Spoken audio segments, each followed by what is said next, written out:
How's it going, everybody? Welcome back to the Looking Glass Podcast, your place for everything GA. My name is Travis. I'm here, as per usual, with Dalton and Corey. What's up? Hey. So, a lot of news this past week. Lots to talk about. We're gonna get into the nitty gritty of all the spoilers that were released, and I guess that's kind of a good place to start. Outside of I said Auckland happened. I don't think there was really too much to touch on there. The meta's kind of just where it is right now, aside from Razor Gale rising from the ashes like the disgusting bird that it is. But I think it needs to go back in the ground where it came from. Sorry, Canada, I love you, but like, please put Razor Gale away. Degenerate fucking deck. Anyway, on to spoiler talk. So we finally know what's up with Merlin. Yeah, that story was all spoiled, and it was definitely a very interesting story to go and watch on that live stream. That's for sure. Oh, the Hot Ones challenge thing. Mm-hmm. Yeah. So that was an interesting way to go about giving spoilers and everything.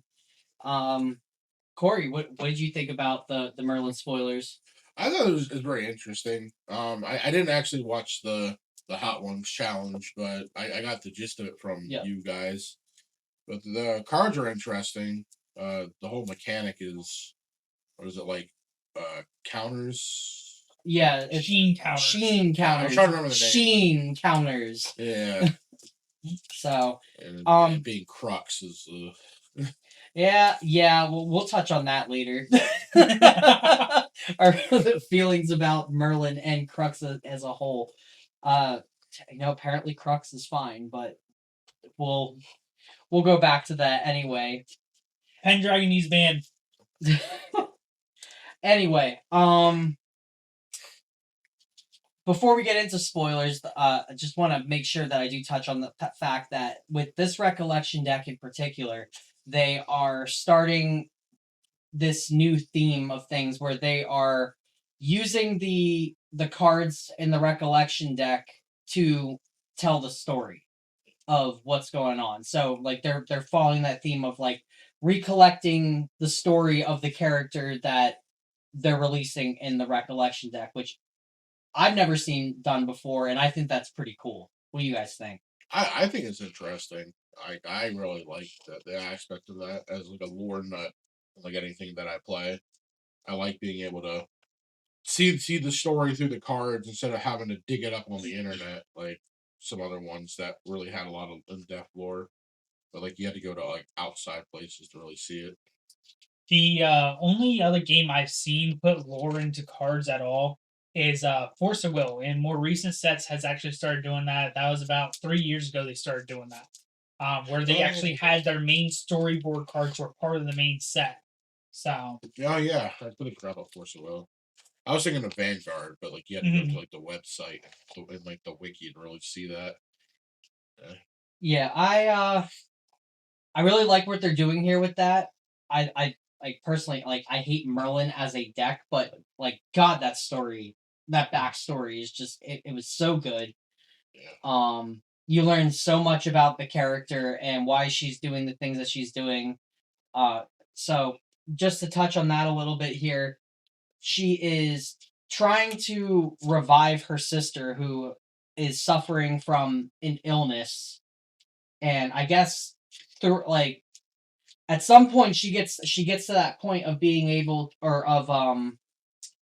trying to do like or put her and this other version of her together, and ends up making her like psychotic, and she gets put down by Merlin's copy of herself. Reflections. The reflections. There you go. Yeah. So Merlin's whole goal, just in a nutshell, and I'm probably telling this very poorly because like it's a lot of information. Well, it was, but like even on the developer stream, it wasn't exactly like fully told to us as a story. It was kind of just like, here's like what's going on in the picture, and you got to kind of put it together. But Merlin's going around. She was after Excalibur in Cambria, and she wasn't worthy of Excalibur, but Lorraine was, so she used Lorraine as a meat puppet to get Excalibur. And I still don't like, if I remember correctly, like seeing everything, like I still don't think she fully got Excalibur. She like duplicated it and has like a duplicate version of Excalibur. If I'm correct, it's called like reflecting edge or something. Yeah, or the reflected edge. Yep. So, she goes to Underland and finds out about there being clone copies of people, like reflections of people, and she tries to put the actual person and the reflection together, and she does these like experimentations to do this. And I believe Alice was one of the like her first experimentation with this, and that didn't go over well. Alice turned into like Yandere Simulator and just, is doing whatever the heck she's doing. CL's probably not happy about that at all. God, CL's already fucked up enough as it is. Like, can you imagine? Like, he just gets there and she's just like, yeah. Which we'll probably see in spoilers, maybe. Mm-hmm. So that'll be interesting. Yeah, I'm looking forward to seeing how this whole story unfolds and everything. But so Lorraine's dead, right? So she's officially. I don't know. They haven't really like they never confirmed or denied it. They have not confirmed or denied if Lorraine is dead. We just know that Merlin used her as like a meat suit, basically. Yeah. So they didn't really say how Merlin's powers like fully actually work. She's just able to take control of someone's mind in some way, shape, or form. So hopefully we'll get more clarification on that in the future. But I guess Merlin has like a motive for everything that she's doing right now. So she's trying to save her sister. That didn't work out, and now her sister's dead. Yeah. So now I guess like the plan is to revive her sister. That always goes well. and Edward and Alphonse learned that the hard way. That don't go too well. Oh yeah. Laws of equivalent exchange, bitch. Yeah, so that's gonna be. I mean, you already have to give an arm and a leg to play Merlin. I mean, the deck is like to play the deck itself. It's like $800 or something. Look, either A, reprint Pendragon, or B, ban Pendragon at this point in time, along with Merkblade. Let's be honest, it needs banned. Well, I know Merkblade does. That's why it's on the list as a whole in general. As far as Pendragon's concerned, like Pendragon's a really good card and everything. We're wondering what you're gonna do about this whole Merlin thing, because all these new Merlin cards, since we're on the topic of it, they're just Merlin bonus. They're not assassin class bonus or anything like that. They're just Merlin bonus. So you can just chuck them into your old Merlin deck and like the ones that are relevant with it and use them. So, what are we going to do here? Are they going to hit Pendragon? Are they going to hit the old Merlin, which will outright eliminate Incarnate Majesty and the deer? I don't think that's a good idea. That's just going to piss off a lot of players. I mean, it's going to piss off players regardless. If you hit Pendragon, that'll piss off players even more, because that hits Lorraine. That hits it hits multiple decks at the same time. Whereas if you just kill off like using Kingslayer, because Pendragon is basically like a draw engine in itself. Like at least in Auckland, like I saw a dude Pendragon, if I remember correctly, because it was late, he Pendragoned, drew into a Pendragon, played the Pendragon. I think he drew into another Pendragon. That man just like he's kept plus. So okay, this card is deserved of its price and it's really good. Yep. What is it, like a 3/4? I think it's for like a Yeah, it's two-drop. a 2-drop 3/4. That's insane. Yeah. 2-drop 3/4 that on enter you can return a regalia, draw 2 cards. And you still being somewhat like new coming back and everything. Did you know Pendragon can put Looking Glass back? Yep. And that's the whole reason. I was wondering why they always played Looking Glass. But Yeah. It's just a free Pendragon. Mm-hmm. Yeah. It's like I think they, besides playing like a Nert Sword or whatever, like that's really all the reason why they play it is just for that and that.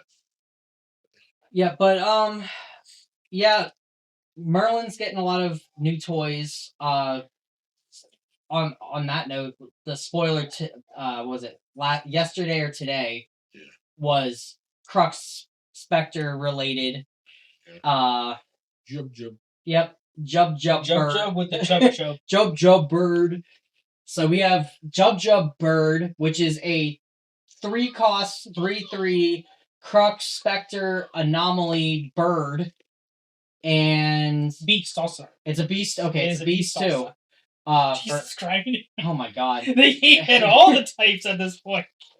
But what it does is when it comes in, it turns I believe it has to be a Spectre, if I remember correctly. No, another target ally. Okay. Does not have to be a Spectre. Ew. Okay, so it turns another target ally into a clone of itself, but the name of it is reversed. It's like, was it Budge? Drib Booge. Drib Booge. That's it. Booge. So, but the combo, like, so right now it's kind of unclear how like everything plays out with this, but from watching the video, they had Ein, who's one of like the top judges right now that the game has, and he was saying, they were like 90% sure that it works this way, that if you use that the Fire Spectre, the one that brings back a Spectre from the discard pile regardless of what it is, Templar. If you use Templar and you bring back like another Templar, and then that one brings back a bird, and the bird clones the Templar that was brought back by the Templar doesn't die at the end of the turn. Correct. And it just becomes a copy of the bird. Oh, I forgot to mention the bird also has stealth. Mm-hmm. So let's just add another keyword to the problem here. So you've got a 3/3 for 3 that can do all of this. And even though it's Crux, it's not locked to Crux because Templar can just grab anything that's a Spectre out of the discard pile.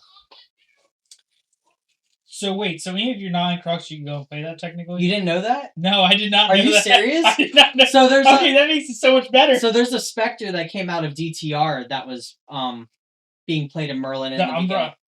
No, the Crux one. Okay.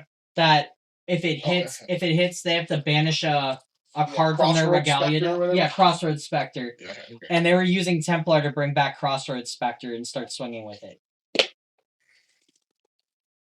So, yeah, Templar can grab anything. So, even if you're not in Crux, you can go and utilize it to go and bring it back. Yeah, Templar could just... So the caveat to that is that when you play Templar, you're bringing something back as ephemeral, and then it's going away. So it's getting banished when it goes away. So that's kind of the trade-off for getting something like that out like ahead of time, because Templar says put it into play. Yeah. Okay. So because it says put it into play, you don't have to follow restrictions. I see. Okay. All right. I understand this a little bit more because that was sort of confusing me before, but now that sort of makes it interesting because technically, if you go, let's say you can use the Umbra card in Alice to go and just bring back Jub 2, the one that's coming out from the PTM. What was it? Hold on, let me find this card. No, it's somewhere over here. I think I know which card. Yeah, the Spectral Haunting. That one. Yeah. Could you bring it out so you can use Templar to bring out Paramore. This to then bring out Jub Jub. So you've already burned your opponent for 2 off of Paramore because of when it enters, if it's ephemeral, you get to deal your opponent 2 damage. So with Templar, Paramore, and Jub Jub, basically for 5 at the end of the day, you're dealing 10 damage, which is not bad. I'm gonna assume that you were reading these cards correctly and say yes, because that was a lot of information. Well, because Jub Jub turns Paramore into a 3/3 with stealth. So Templar does 2, Paramore deals 2 on enter, so that's 4, and then Jub Jub and but remember, the clone loses ephemeral. Yes, that's fine. Okay. But so that's why you use Templar to have Paramore enter separate. Okay. And Paramore gets its effect to become ephemeral. Okay. Mm-hmm. And then you use the other card to go and make Jub Jub come out, because Spectral Haunting is slow speed. Yep. So you do Jub Jub after that and everything. So for 5, you're dealing 10, which isn't bad. Interesting. Okay. And you get 4 allies on board? No, 3. If you play what's his face, the Carpenter. I forget what his name is.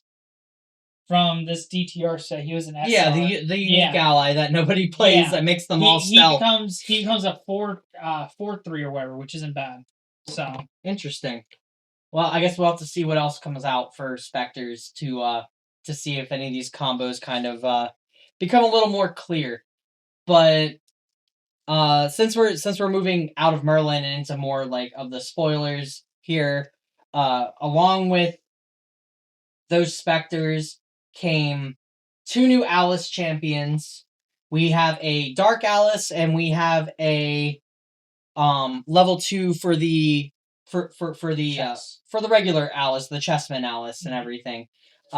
No sign of a level 3 yet, but the level 2 is, for the first time ever, we have a level 2 advanced element. Mm-hmm. And that's wild to me, because now it's even easier to get all of these exalted cards online. And yeah, it is 100% wild, because you can also, how do I best put this? Not only getting exalted cards online, but getting Umbra cards online a lot faster. Oh yeah, enables you to do so much. Yes, when the first Umbra cards you play, if you do not have a curse in your lineage, you take 7 unpreventable. But yeah, that is the trade-off for it. It is a pretty steep price if you don't have the curse that they made. So they made a curse to go with it that you can activate from the discard pile and slip it underneath her. But at the same point in time, you could play Malevolent Vow from this most recent set. Mm-hmm. It's a 0 cost for cover 3 plus X, where X is equivalent to the amount of cards you discard. Okay, Mm-hmm. So you can make it where you're still tanking that 7, but you're recovering X amount. Yes, your life total goes down by whatever amount, but then Umbra's enabled still at that point in time. Yeah, and you gain it back. So, yeah, and then you put a curse underneath. So yeah, I get where you're going with that. Well, not only that, but you're in Cleric, so you get access to all the life gain stuff. Mm-hmm. So, sure, you may take 7 unpreventable, but there's that one, I think it's Fantasia or something that came out sets ago, that just at the beginning of Recollection you recover 1, and it in Cleric it's a 2 cost to play. Well, Cleric has a lot of ways already that they printed way back when Diana was putting curses on things, to remove curses. Yep. So if you're worried about that, and later on you get into that one that you can slip underneath there, you can just get rid of the bad curses and do what you need to do there, and it heals at the same time. Yep. So, yeah, I didn't think about that with Alice being a cleric, because I was looking at her just being a level 2, and I'm like, how is this going to work against really aggressive decks? Because they can just beat down on her. But so Alice, just to state things, the Dark Alice is the Spectre champion. She is designed for Spectres and curses. she literally has the Jabberwock as a. That card's nuts. Yeah, I like that card a lot. So we still do not know what Vorpal Blade does. However, we do know that Vorpal Blade is not the Divine Relic. Which actually kind of surprised me a little bit because I do understand that, like, you know, they want you to, if she does become a driving force of the meta, they do want you to play Vorpal Blade to stop Jabberwock. Yeah, because if you don't, that card is... Yeah. But I still want to know what Vorpal Blade is and what it will do. So yeah, like is it worth a side deck spot? Like, that'll be a question. Well, unfortunately, if she becomes something, it's going to be worth the side deck spot because, like, even if they make Vorpal Blade like just a generic, like, let's say 1/3 or whatever, there's some people that are going to still play it because we don't have a ton of generic swords that don't require a class to unlock certain things for. So, because like Jabberwock is complete, like he's immune to all types of damage. Correct. Like if Vorpal Blade isn't on the field. Yeah. Correct. So while we're on the subject of Jabberwock, gonna give Spell Shroud. He is a 4-cost 4/3. He is a dragon, which is interesting to me. No, he's an 8-cost. He's an 8-cost. Oh no, he's an 8-cost. Sorry, my fault. He is an 8-cost 4/3. Yeah. Oh my god. If he was a 4, oh boy. But he is a pay 2, banish a specter to bring him out from the graveyard. No, it's pay 2, banish a specter ally from your graveyard, recover 2, and he gets +2 power that turn. Oh, okay. Then that's right. You have to use the spell to bring him back from the discard pile. Correct. That's what it was. Okay. All right. That's why Templar and Spectral Hunting are going to be really crazy in the deck because Templar will bring it out for 1 turn, which is fine. You're still dealing 6 damage if you pay the 2 for its effect. I'd much rather have 6, 7, 8, 9, possibly 10 damage off of 3. Yeah, I'll take that any day of the week. The amount of burst damage you're going to be able to do in the Alice deck is going to be absolutely absurd, especially once you get Umbra unlocked for that. It's going to be wild what you can do. And so just to clarify, it's not as broken of a card as it seems like on it. Like, so not having Vorpal Blade and not being able to deal damage to it is really good. Like, the fact that it can just Zephyr it. Yeah, it can still be bounced. It can still be blown up. It can still be, like, if there's a card that just says destroy a unit or something, it still just outright craters it. Your opponent has to pay 1 to save all their specters on board, which we already have currently. Yep. If the deck becomes anything relevant, there's multiple ways to get rid of it, so that way it's not going to be problematic, which is awesome. But if that thing does sit on the board and you, like, that effect to pay 2 and banish a specter, you can keep doing that effect. Yeah. Like, it's basically like the deer of Alice. Like, it's annoying, but it's not invincible. No, although deer is way better. Deer is a lot harder to get rid of than what... So deer's harder to get rid of, and it's way better because it gives your champion Spell Shroud, and all crux units aside from itself take half damage. Rounded down. That was rounded down. I think it's rounded up. I don't remember. Either way, it's still annoying to get rid of anything like that with deer. That aside, so moving out of Dark Atlas territory, we don't have a lot to talk on when it comes to the other Alice, the Chessman Alice. I am so far thrilled with what we do have as far as the chessmen go and the commands. We got we got to see what the pawn does, and then we got to see she apparently creates tokens, which is interesting. Correct. That is not the way that I thought that was going to go. Alice or the Queen? The Queen. Alice. Well, Alice or Alice or the Queen, because technically the Queen makes tokens as well, but Alice also makes a pawn token if you don't control. Yeah, Alice can make a pawn token if you don't control one, like, at any point. So, like, that's really good. But I didn't expect them to go the route of, because, we have, like, all these cards that say chessmen in them already. I did not expect Alice to be the one to or to make tokens of them.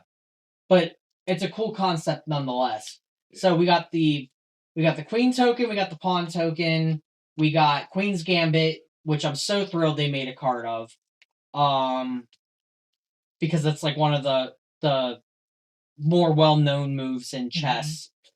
And I forget what the other card was. I know it had something to do with the pawns. But so far, Chessmen, there's not enough to really say if it's like a deck that'll be dead on arrival or if it'll become like an ally-based strat. So from what I'm reading, okay, from just a couple cards we have and what we see and whatnot, the burst damage can be absolutely absurd because you can go and play the doubled pawns for 3 as fast speed to get 2 pawn tokens, and then you can sack them off if you have what's her face from the main set, the blue girl, Lily. Yeah, if you have Lily, you can sacrifice play both of those pawn pieces, and you can deal up to like 13, 14 damage in one hit, which is absolutely awesome. Well, I mean, command cards we already know with like the automatons Yeah. helps them to hit like a truck. Yeah. So out of nowhere, you can just deal like a massive amount of damage, and I think that's where that deck is going to shine. Mm-hmm. It's just going to be this like, depending on the lines that you have, it's just going to be a lot of damage really quickly. Mm-hmm. Kind of like how Suited is right now, where just that deck can just punch you over and over for ridiculous amounts of damage. Yeah. Which it is like the light version of, I guess, Suited, I guess. Mm-hmm. Yeah. Well, then also don't forget we also got a worse backup charger too. This set. I wouldn't say it's worse backup charger. I mean, it costs 1 more technically, so I mean, it's for Dark Alice though. Yeah, but so the generic pay for is for anything. You I get that, but it was made for Dark Alice. Oh yeah, that's why. Yeah. And I do like the fact that they're putting more backup charger like effects into the game so that like there's different situations to run them. Yeah. Like CL has his own for like the omens. Like if you can ramp omens fast enough, which hopefully we'll start seeing some of the CL support here soon to see where CL's kind of going. Mm-hmm. Because he's right there. CL is really good right now. Many versions of him, except for I don't think Wind's doing too much. Wind is weird. I'm trying to work on a Wind because like I like token cards, and seeing him have tokens is really cool. But then seeing that CL isn't like Visage Strike though makes it relevant. Yes, that Visage Strike will make Wind CL. That card was pretty cool. Like if you're at like 0 to 2 omens, you can utilize that to ramp your omens a little bit. Yeah. So basically, if you're at 2 omens, whenever it hits, you can banish it with the omen counter on it. You go up to 3. End of turn, you hit 1 more, so you're at 4. And you could use Trinket realistically to ramp up to 5. Yeah, actually, that is really good. Yeah, it's not bad. Because like I really like the green element. Like, like it's like it was the first element I ever played in this game when you handed me like Wind Ally Tony. So I really do like it, and like I enjoy fire, but I think I'm somewhat realizing that I'm an Unga Bunga guy. Don't forget about normal Tony stuff too. We'll touch on that here in a second. Although it was brought to my attention of something though about that card that I overlooked when I brought it up at on Sunday. So on the topic of normal stuff, so Tony does get a domain in here that's supporting, but here's the important part of the effect that I did miss. So it says not on enter, it says when Woolbrook enters, it gets a refinement counter. You have to use that refinement counter and pay 6 to draw a card to memory. So once you've used the refinement counter, that's it. Like it's so the card is a pay 1, it draws a card to memory, and then you can pay 6 and draw a card to memory by removing the refinement counter. So it's a 1 card that can potentially draw you 2 to memory, which is good for Eternal Kingdom Tony. it does give him a little more ramp. But initially, at first glance of the card, I didn't see the refinement counterpart, and I thought, oh man, you can just keep drawing cards. I thought you saw that. That's why I didn't bring it up. Because I'm sitting there thinking about it. I'm like, yeah, it's still really, really good. Like, I mean, another generic. It has no upkeep cost, which is great. Yeah. It is not unique, so you can play 4 of them. Which is what I like. Yes. And then we already have a regular non-unique domain that draws a card to memory. This card is essentially a 3 cost with the one regalia that makes domains cost 1 less. Yeah. Yep. Was Wayfinder's map? I think it is something like that. Map. But so it's still a potential 3 costs that will most likely draw you 2 as long as you're playing like Eternal Kingdom, because in Eternal Kingdom, if you have enough domains out, like that, paying 6 is nothing at that point. Yeah. So hopefully we get more support like this for Tony. Tony needs some love. Like, I would love to see Tony actually do well. But well, then you also have the Decree card too. Well, that's what I was saying. So moving on to like more normal support stuff. First off, we now have a 0 cost Blinding Orb. It does not draw you a card, but you still get the Blinding Orb effect, which is really good. Yeah. So that just as a whole is good. And then we have, was it Topsy Decree? Yeah, Topsy Decree. Yeah. Topsy Decree. Imbue 3 normal, so it's generic.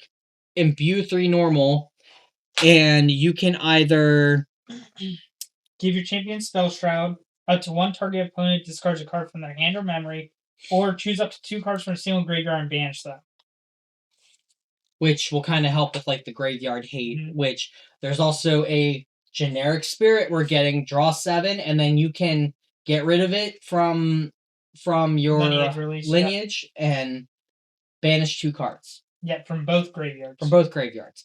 So, all in all, like, we're seeing a lot of graveyard hate. Mm-hmm. A lot of graveyard hate, which is interesting. Well, that's probably to account for the specters and to make sure that, there's not as much value behind the specters. Yep.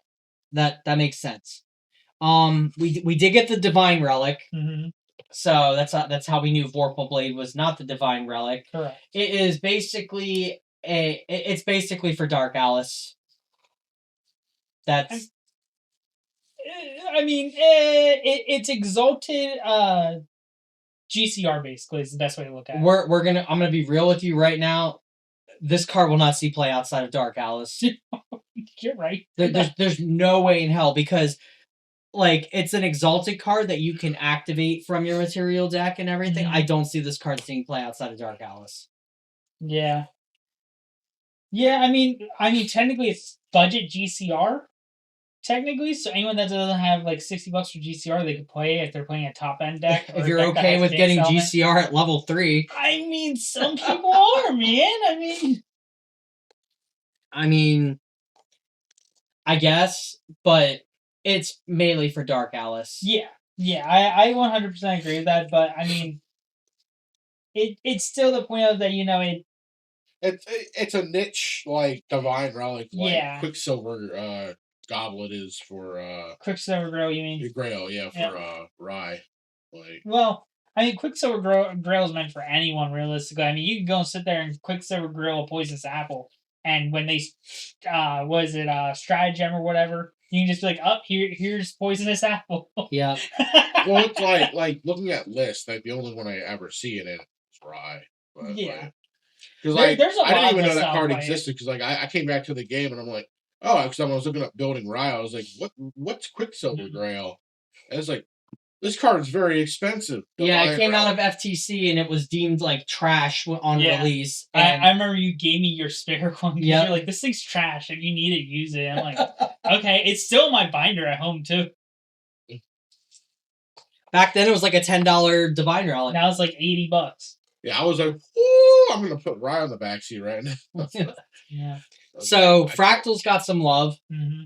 They have a Fractal with Ephemerate, so that means like you can now play this Fractal from the discard pile. And it's not just Fractals that got love. Like any mill decks can do this, and now just play a Fractal by ephemerating it. Which is kind of wild to me. Like, did fractals need love though?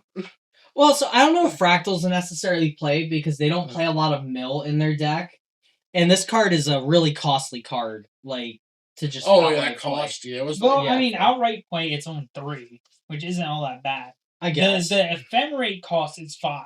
That's a pretty hefty cost. Well, that's what I'm saying. Like even if like they discarded it, I don't think they would. But if you account 5. for all the fractals that you're playing, you can just pay the fractal cost, right? So I think the cool thing about it is if Fractals does play this card, it'll be as a counter to cards that blow up Fantasias. Yes.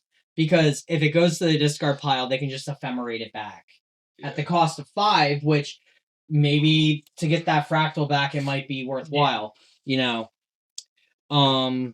We also got an exalted version of Terrafring. Mm-hmm. Yeah, I saw that. So.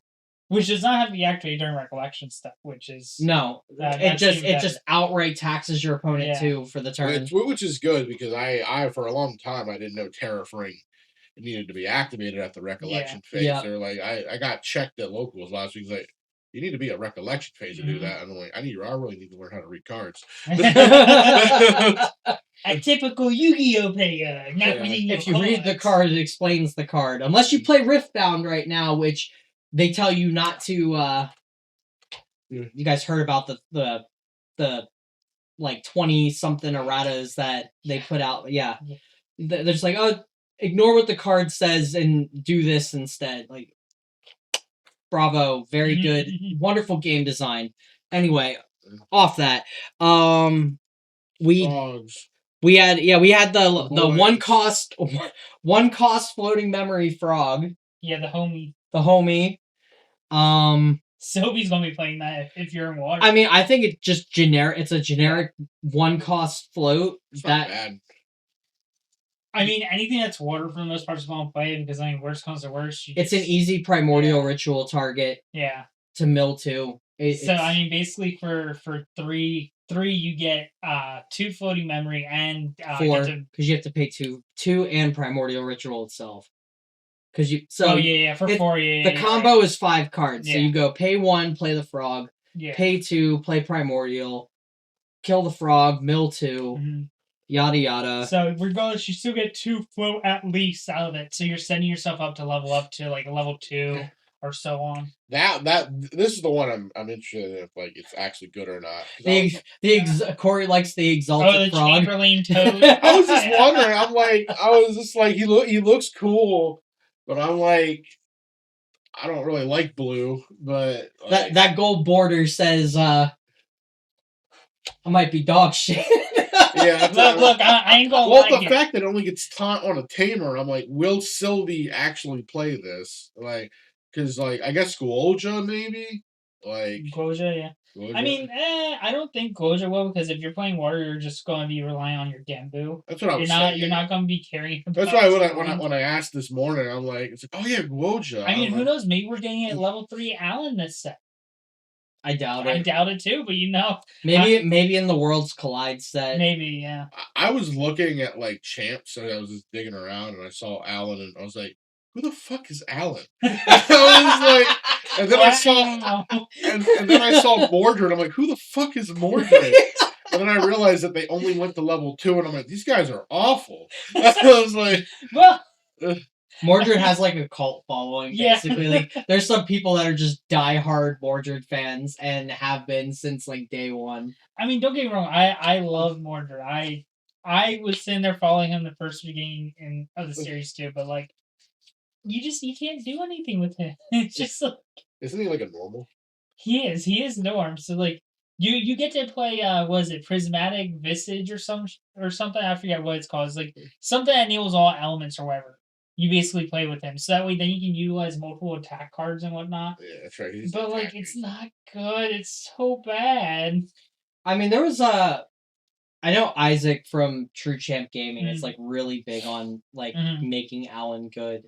And he's had some interesting ideas. Yeah. That's doesn't he revolve around like the harmony cards or whatever? Well, so he's supposed to, but what people really use him for is he gets +2 level, so he can go to level 4. And then you use Gildis, not Gildis, like not the girl ally with balance, but Oh yeah. Gildis, the big bull beefy guy who's like I think he's like a 4/8 or something like that. Was it Gildes? Gilda, I think that's it. It's like the big beefy bull guy. He came out a couple sets ago, but like Alan gets to that level where like he can meet the pride requirement for this like monstrous card, and when it comes out, it either gets Spell Shroud or Taunt for the turn. So Oh, Galdus. Geldis, or it's similar. It's too similar. Yeah. Yeah, Pride 4, level 3 plus, his card costs 2 less to activate, so for 4. And then class bonus on enter, he gets your choice of Spell Shroud or Taunt until the beginning of your next turn, and he's a 5/8. 5/8. Okay, I was close. The beefy ass. Yeah, he junky. He big. So, but Alan meets that requirement just by being on the board. Yeah. So, like, well, I think technically you have to have another like animal or beast out there, but regardless, like, that's not difficult to do when you're playing a deck like that. Yeah. So, but I think Isaac had played, and I think he had made a water version. I think at one point there was a wind version of it or something. Mm-hmm. Either way, like neither of the decks have really done anything, no matter who was piloting them. Yeah. So it just like they look cool, and I'm always up for like more champions to mess around with. But I was like, because I was looking through my bulk and I found Alan, and I'm like, who the hell is this? We call them the prototype champions. Well, that's what they seem like. They seem like just like good like starter deck champs that you can. But then like they're good draft champs is what they are. Draft, yeah, that's true. Yeah, I'll agree with that, because they made better level 2 champs later on when they made Nico, Polhawk, and Vanitas. Yeah. Those were all way better than the old level 2 champs. Yeah. No, honey. So, yeah, Nico is like, cool. Ember, this So way. yeah. So we have, I think that was it. Yeah, that's it, because we already went over Jump Bird. Yeah. And we've already covered all of the other stuff here. So Momo.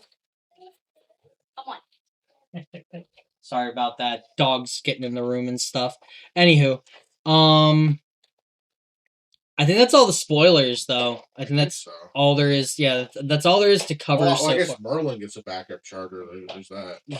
Yeah, I mean, so we didn't really go over any of the Merlin recollection stuff, but like that stuff was all kind of like mainly, and it's basically all Sheen counters. She gets a mastery, Sheen counters. I like the mechanic. I think it's a cool way of doing things, but I really think that Crux as a whole with Merlin and everything like needs to be balanced out a little bit. Yeah. I think it has way too many tools and way too much utility at the moment. You definitely see who the favorite child is with the card. Yeah, that's for sure. Yeah. I mean, I will admit there is one card from the Recollection deck that I'm really excited for, and that is Proto Key. Yeah, it's Proto Key Crest. I think is really, really awesome because it's on charge 3. You get to put it back to material deck, and then you recover 3, which doesn't seem like a huge deal, but like for like strategies that go for the late game, like CL and all these other decks and whatnot, it's actually not a bad call to go and put it in. I thought you were going to talk about the one that brings out like Regalia and stuff. I mean, the one that brings out Regalia I really, really like too, because I can play that in Guyana, but you know. I mean, like, I thought that's the one you were talking about. You kind of blew my mind there for a second. I'm like, wait, that's not the card he's been. I mean, like... the one that materializes 0 cost is absolutely absurd in my opinion. But I mean, that's not a material deck card. I'm talking specifically material deck cards that are like absolutely crazy to me, and I think that, you know, the Proto Crest is actually really good. The Proto Key Crest, I think it's called, is really, really good. And that's just from someone that enjoys stall tactics. I mean, fair assessment. So I think that about covers, definitely covers spoilers. Mm-hmm. not much else in terms of like we're kind of at the end season here. Yeah. We're wrapping things up. I know you're doing a store champ this weekend at Yeah. Vanish Zone. So Yep, I have a store champ, and I think you and Corey up in the air about the New Jersey regionals. yeah, we still got to figure that one out. That's Yeah. kind of a hit or miss. It's a really expensive ticket to go all the way out to Jersey. I still remember lunch not included in all bold letters for that. Yeah. Well, you wouldn't want to eat there anyway. No, it's not the greatest store. Like I have a buddy of mine that lives in New Jersey, and he's like, it's not the greatest store, but he's like, in all honesty, he's like, there's probably gonna be a small amount of people here. He's like, so if you want to try and top an event, it's gonna be this one. I'm like, yeah, that's fair. Well, that's because everyone will be in Aki at that point. It's the same weekend as Aki. So. Oh, it is, isn't yeah. it? Yeah. Yeah. So like, if you want to increase your points a lot, it's recommended. That's why I'm thinking of going, because like I at least want to try to hit silver. Yeah. So I mean, if you want to come along, I'll make sure that I bring the car and whatnot. But like this weekend, I'm taking my motorcycle all the way up to the Vanish Zone because it's only me going. Yeah, it's just you go. Yeah. So. Yeah, I wanted to go, but I had stuff come up. So Yeah. So it's. But also, all my side deck cards haven't come in yet, so that's fair. That everything will come in. I mean, like going. I think the best part of that shop, like it's not the greatest, but like to go to the shop, but there's a place called Nonstop Chicken, like literally like a block or so down the road there. Best chicken I've ever had. Like it is phenomenal. Like and the dude was super nice and everything. So I think I will look forward to going back there again if we went out there. Yeah. So that's fair. Yeah, I guess Auckland happened, but it was just a repeat of Niagara. Yeah. Razor Gale for the win. Razor Gale, Merlin, and Lorraine. That's basically all the feature matches for the most part. Yeah, I mean, it's the end season right now. Everyone's just kind of like on what they're on, and that's what it comes down to basically. Just try to get your points and win what you can. And there was like 3 CL. One made it the top 8, so that was kind of cool. But unfortunately, I think they went up against Merlin, I think, or something. I don't know. I tuned into the match and he lost. So like, oh, that's sad. Yeah. I'll say this much: if I end up going to Jersey, I'm playing CL like hands down. I've said that all format. Like I've had CL like on that like on right there on the side, and I always decide not to play it, and I play something else. And I've already had my runs with Diana and everything. Love the deck and everything, but just I will be hands down bringing CL into that, and yeah, I don't think anything would stop me from doing that at that point. But it was an interesting list. I think it was like Beguiling with Carter, and he played like a. Oh no, I'd be going the attack variant. I'd be going Beguiling Coup with Well, no, his was Baleful with like a Carter engine. It was a really weird one, and I still have to research it a bit more. But it was an amalgamation of stuff. No, I'm all in on the heavy bonk stick version with Beguiling Coup and everything. It's just it's way too. It's more consistent. I like my version a lot. The low to the ground one that just you farm the constant same cost omens so that way you can abuse trounce and whatnot over and over again and just utilize that however you want. Yep. So. Yep.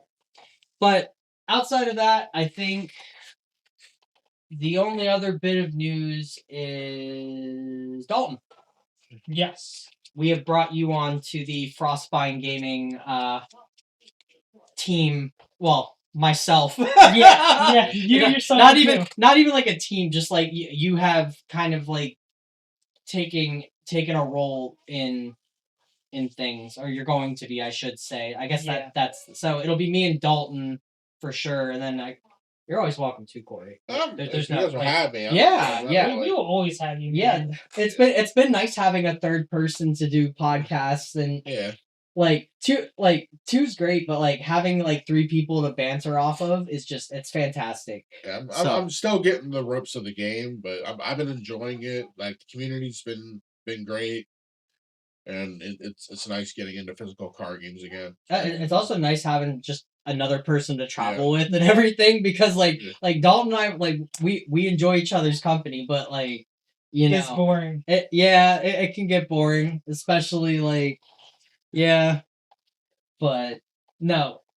So I guess that means Dalton and Corey are both on board. So Oh yeah, there's that new ruling that came out too. oh yes! Yeah. Oh, my gosh, God! you almost forgot about the shit. ruling change. Yeah. Oh, okay. So just we will just touch on this real quick. So the ruling change is on how you start the game. Yeah. So now instead of individually starting with the spirit, whereas like your opponent would start and you wouldn't have anything on your board, now you both simultaneously activate your spirits. Correct. And except one goes before the other one. Correct. You have to resolve all on-enter effects and whatnot. And keep in mind, player 2 does not get a materialization or recollection phase as well. Yeah. So that is something to keep in mind when the rule. Now, keep in mind the rule changes also go into effect For on PTM. December 5th, the moment PTM releases. Yep. PTM brings in the new rule change. So now there's like chances for them to like hit you with burn spells or negate your stuff, or it adds another level of interaction at the start of the game. It actually makes cards like Frostbind and stuff even more powerful because like if you start with 7 cards and like you try to play Arthur turn 1 now, which is a 5 card cost basically because it costs 4 and Arthur himself. So that they have 2 cards left in hand. If you have like 2 Frostbinds in hand, you stop the Arthur. Although you are also mostly hands down at that point. But that Arthur fight is detrimental for how the tempo of the game goes for the rest of the game. Yes. If you stop an Arthur, you're putting yourself in an excellent position. It also allows you to respond to the on-enter of Arthur too, and just blow him up. Correct. So because he gets immortality permanently. Yeah, so it's on-enter. They can choose to tap him, and he gets immortality. So if you can like get rid of him first, then So now we're going to start seeing where counterplay cards in water are actually relevant again. So now you're going to start seeing This may have little been price the boost ticks. water. I think that is the case because water has not been doing a lot right now. Like you've had Water Diana doing a couple things, but it's not really doing much right now. Yeah. So I think it's to bring water back into the format, but I'm 100% down with that. I would love to see water come back. Like, I love that because I'm a water player. So like, I'm a fire player for the most part, but I do enjoy water CLs. So like it's kind of ironic. Like Corey likes playing wind, so we kind of have like the best of all 3. So I'm always willing to give water a shot. It's never really been like an element because it's water is always in other games always been like the money element. Like, do you want to spend money on this game? Play water. Yeah. So. But now it's a little bit different. I can't really say it was the money element or necessarily in this game though, because I can't think of a ton outside of like Lost in Thought being like a little more. Fracturizes have just only recently started hitting like a peak price, and that's just because it hasn't been reprinted or announced that there's a reprint coming. Well, same thing with Froststorm Paladin. Froststorm Paladin went down a little bit. I checked it recently. It's like $8 now. Okay, that's actually fairly reasonable. Yeah, Fracturize is the big one though. That one's Fracturize is expensive. That Chessman. That's because Chessman hype. That's Chessman hype and speculation. And rares were before that. Rares were short printed. Well, that's an SR, so that's not. Is she an SR? Yeah, she's an SR. Oh wow. So yeah, that's definitely like that's going to be worth. She was like 11 before the Chessman stuff was announced. Now she's up to 50. Jeez. Funny is like Lost Order of the Carpenter is still 50 cents, so pick him up. Yeah, I picked up. Get your playset for $2 before he costs more. Now. All it takes is someone topping with him in their deck, and it'll go up to like $10 to $20 because it's an SR. Because I was looking like he's an SR, and I'm like, this is a gamble. Like either you pick him up now, and he's dirt cheap, or someone wins with him. When something goes that low. There's really no reason not to. Like, if you have to spend $2 for a playset of a card. Which is what I'm planning on. I'm mostly just picking up small staples now. Yeah, and that's kind of how you have to be. It's like you buy low and sell high. Like I've been so tempted to sell my Pendragons out of fear that they're gonna reprint them or something. That's me with Arthur, because I never really realized it until you said it. But now that the interaction thing happens, like Mhm. maybe Arthur might Mhm. start to see a little decline. It's a possibility. It might. But like, Yeah, I've been so tempted to just sell off my Pendragons, but Corey at needs the a same recollection time, deck, so yeah. But anyway, I think that about does it for us, guys. As always, we greatly appreciate you taking the time to listen to us banter about all kinds of random bullshit involving Grand Archive. So, yeah, I think that about does it for us. So these should be like a weekly thing. I think Yeah. we're aiming for now. Other videos we're trying to get more of that out. It's just lining up time with everything is kind of rough right now. It's pretty busy being the end season and everything. Yeah. But we will definitely get weekly podcasts out 100% each week. And yeah, anything else? No? No, not No? really. I can't really think of anything. All right. Yeah. Yeah, I think that does it for us, guys. Thank you so much for watching, and we will see you guys on the next one. So until then, guys, see you later.